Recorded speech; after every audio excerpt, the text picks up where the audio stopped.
Kelompok 7 dengan analisis kesehatan, risiko operasional, dan risiko perbankan syariah. Risiko operasional merupakan risiko yang umumnya bersumber dari masalah internal perusahaan, di mana risiko tersebut menjadi disebabkan oleh lamanya sistem kontrak manajemen. Kemudian kategori risiko operasional ada dua, yaitu internal dan eksternal. Identifikasi faktor penentu risiko operasional. Di sini ada 4 poin, di mana risiko kegagalan proses internal, risiko kegagalan pengelola SDM, risiko sistem, dan risiko eksternal. Kemudian penerapan manajemen risiko operasional, yaitu pengawasan aktif Dewan Komisaris, Direksi, dan PPS. Kedua, kebijakan prosedur dan penerapan limit. Ketiga, proses identifikasi, pengukuran, pemantauan, dan pengendalian risiko, serta info manajemen operasional. Lanjut pada tata kelola dalam bank syariah.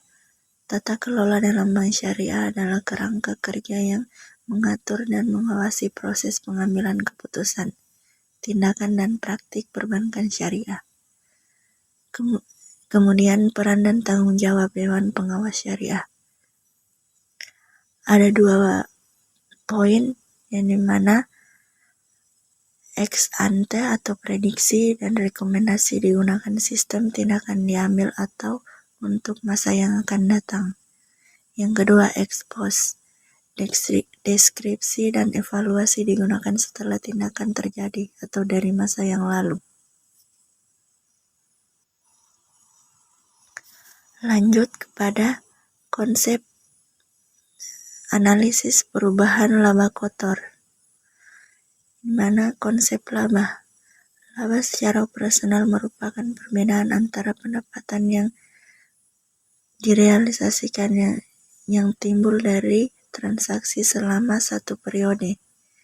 Kemudian analisis perubahan laba kotor. Perubahan laba kotor adalah analisis atau evaluasi yang dilakukan oleh manajemen untuk mencari dan mengetahui sebab-sebab terjadinya perubahan laba kotor.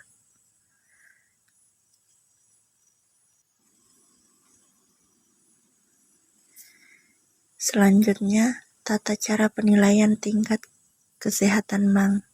Tingkat penilaian kesehatan bank merupakan hasil penilaian atau penilaian kondisi bank dalam rangka mengatasi risiko dan kinerja bank. Dapat juga dikatakan penilaian kesehatan bank merupakan cerminan dari kinerja fungsi bank.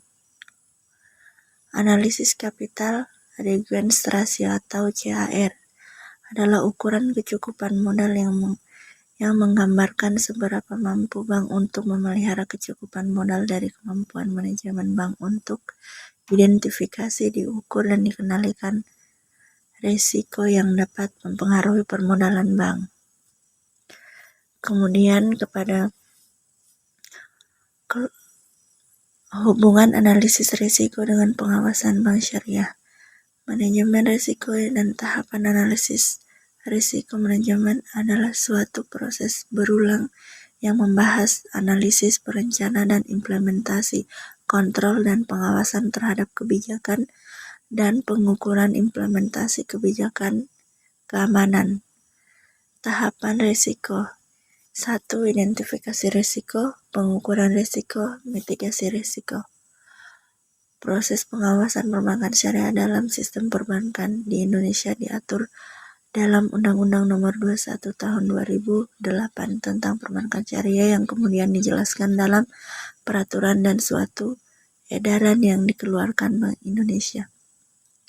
Ada beberapa hal yang secara khusus dilakukan dalam audit atas bank syariah dapat disampaikan. Kemudian pada kelompok 13 dengan judul Tantangan Masa Depan Bank Syariah. Dalam pengembangan perbankan syariah yang sebelumnya tentang perbankan syariah di Indonesia pada tahun 2015 sampai 2019 telah sampai pada masa akhirnya. tantangan bank syariah dalam perbankan ada 5 poin. Yang pertama, kerangka dan perangkat pengaturan. Yang kedua, masih adanya perbedaan terhadap di kalangan ulama mengenai bank syariah. Yang ketiga, masih langkanya SDM yang ahli dalam perbankan syariah. Yang keempat, sulitnya mengubah kebiasaan seseorang. Yang kelima, institusi pendukung yang belum lengkap dan efektif. Kemudian strategi rekomendasi perbankan syariah. Yang pertama, penetrasi pasar. Yang kedua, pengembangan produk-produk bank syariah yang kompetitif dan inovatif. Yang ketiga, peningkatan kualitas pelayanan. Mungkin itu saja yang bisa saya jelaskan dalam materi ini. Kurang dan lebihnya mohon maaf. Wabillahi taufiq wal hidayah. Wassalamualaikum warahmatullahi wabarakatuh.